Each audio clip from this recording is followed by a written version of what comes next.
Flaw J. Johnson, Juju Watkins, Sha'Carri Richardson, Simone Biles. Yikes. Congratulations to Angel Reese for winning the Sportswoman of the Year at the BET Awards. Now, immediately it brought me to ask the question, was A'ja Wilson not nominated? And Collier not even being nominated tells me that does BET watch basketball? Question mark.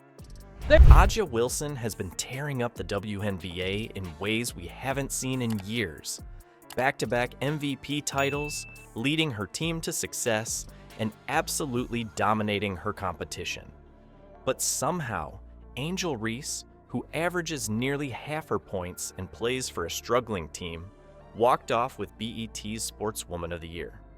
What's going on here? The answer might shock you. Before we move on, I'd like to ask you a small favor. If you appreciate this content, please take a second to like this video and subscribe to the channel. Over 98% of you watch the videos without subscribing.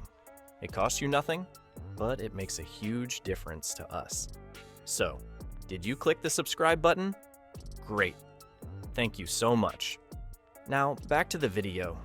A'ja Wilson's resume is like a highlight reel of what it means to dominate in professional basketball. Two-time WNBA MVP, a championship ring with the Las Vegas Aces, an All-Star Game selection every single year of her career.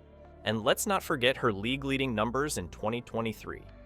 22.8 points per game, 9.5 rebounds, and a defensive presence that had offenses scrambling. Wilson doesn't just show up. All right. Nafisi Collier, was she not involved? Were there no other black athletes available to win said award? Now, look, just at first glance, there's no way in hell a basketball player, if a basketball player wins this award, it's got to be A'ja Wilson. There's no way in hell Angel Reese should have even been nominated for this award. If you're going off sports. She takes over.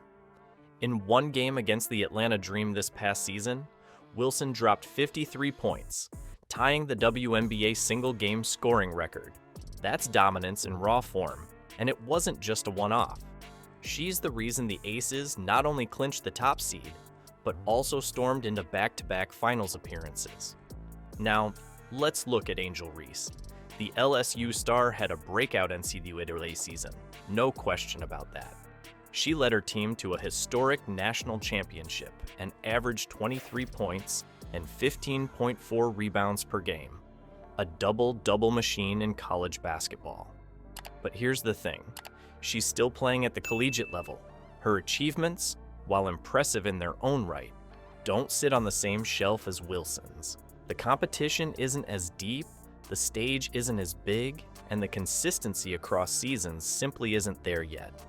For example, her 2023 season had some great moments, like her 34-point performance against Ole Miss, but those highs didn't really stack up to what Wilson achieved week in and week out at an elite professional level.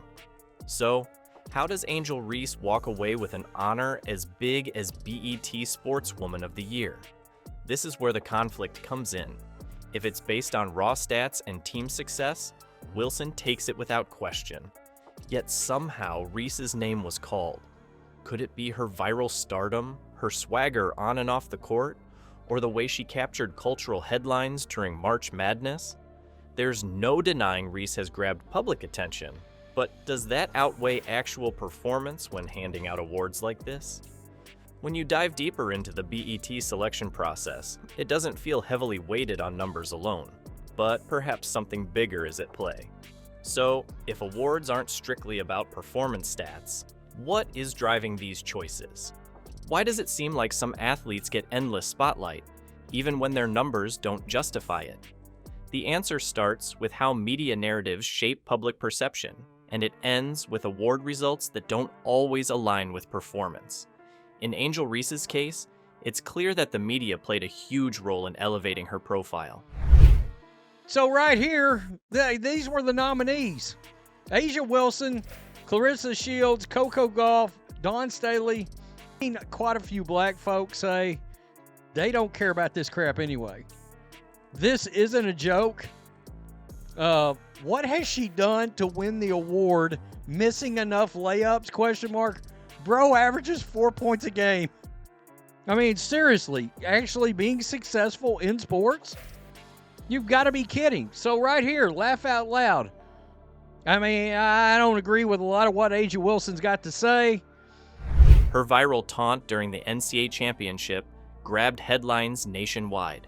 Social media blew up, and suddenly she wasn't just a basketball player. She was a conversation starter. That type of cultural moment translates to media coverage that keeps her name in the spotlight, sometimes overshadowing pure stats. The host of the video argues that Angel Reese's win wasn't really about what she did on the court. Think about it. A'ja Wilson's WNBA dominance didn't even get her a nomination for this award. The host outright calls the BET selection process flawed, asking was A'ja Wilson not nominated? And then insisting, there's no way in hell Angel Reese should have even been nominated for this award if you're going off sports. That's a strong critique, one rooted in statistics we just broke down. But popularity? That's harder to argue against. Reese's social media presence exploded this year. Young fans see her as someone who's bold, relatable, and unapologetically herself. That's marketable. And let's face it, marketability often makes awards like this seem more like a reflection of media buzz than actual achievement. It's not even just limited to her case. The host brings up Jalen Hurts, who won an award under similar circumstances. The host said, "You want to talk about agenda at work to artificially raise up somebody," suggesting Hurts' win wasn't entirely based on merit either. This isn't a one-time issue. The host believes it's a pattern.